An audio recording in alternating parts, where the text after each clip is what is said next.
A sudden escalation U.S. helicopters over Iran.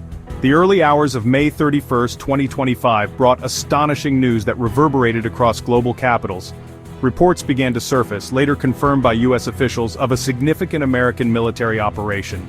54 U.S. Marine Corps helicopters had reportedly conducted a major strike deep within Iranian territory. This audacious aerial maneuver appeared to catch Tehran completely by surprise. The specific targets of the helicopter-borne forces remain unclear in these initial hours.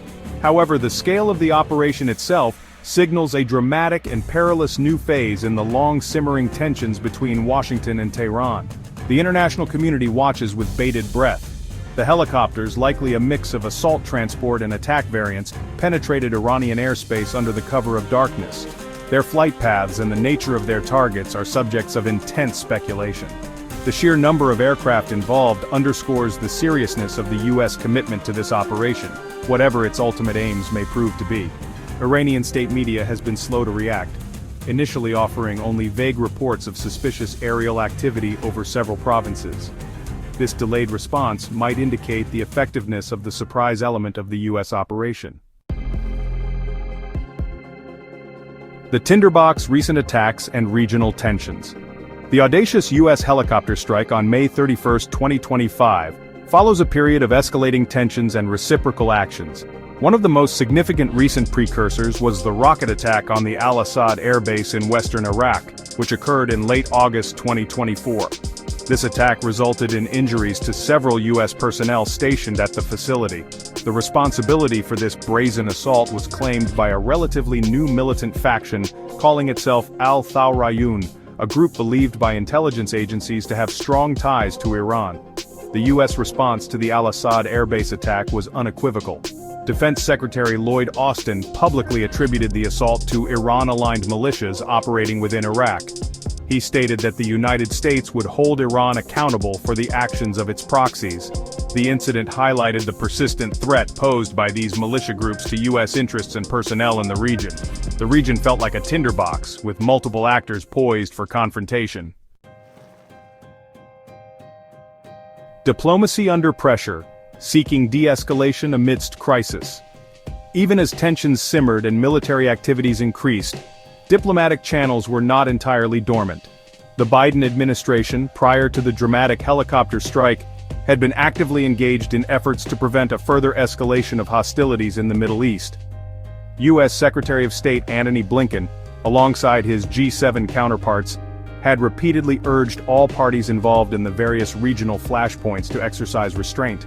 They emphasized the critical need for de-escalation and a return to dialogue to resolve outstanding issues. These diplomatic overtures, however, struggled to gain traction against the backdrop of ongoing attacks and retaliatory threats. High-level discussions aimed at calming the turbulent waters were a feature of this period. U.S. President Joe Biden, for instance, held significant talks with Jordan's King Abdullah II. The aim was to find common ground and encourage influential regional leaders to exert their influence towards peace and stability. Section 4. Military posturing, a show of force in a volatile region. In response to the heightened tensions and specific threats like the Al-Assad base attack, the United States significantly bolstered its military presence in the Middle East. This was a clear signal of American resolve and a preparatory measure for potential contingencies. The Pentagon authorized the deployment of additional warships to strategically important waterways, enhancing naval power projection capabilities. Furthermore, advanced F-22 fighter jets, prized for their stealth and air superiority, were dispatched to regional air bases. These deployments aim to deter aggression and reassure allies of Washington's commitment to regional security amidst growing instability. Coordination with key regional partners was also a critical component of the U.S. military strategy. General Michael Eric Kurilla, the commander of U.S. Central Command, engaged in high-level meetings with Israeli defense officials.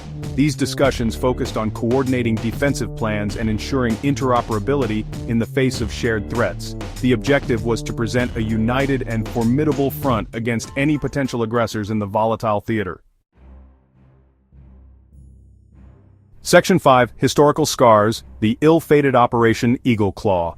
The recent audacious U.S. Marine helicopter strike into Iran inevitably brings to mind painful historical parallels, none more poignant than Operation Eagle Claw. This covert U.S. military mission, launched on April 24 and 25, 1980, during President Jimmy Carter's administration, represented a desperate attempt to resolve a crisis that had gripped America. Its objective was the rescue of 52 American diplomats and citizens who were being held hostage within the U.S. Embassy in Tehran.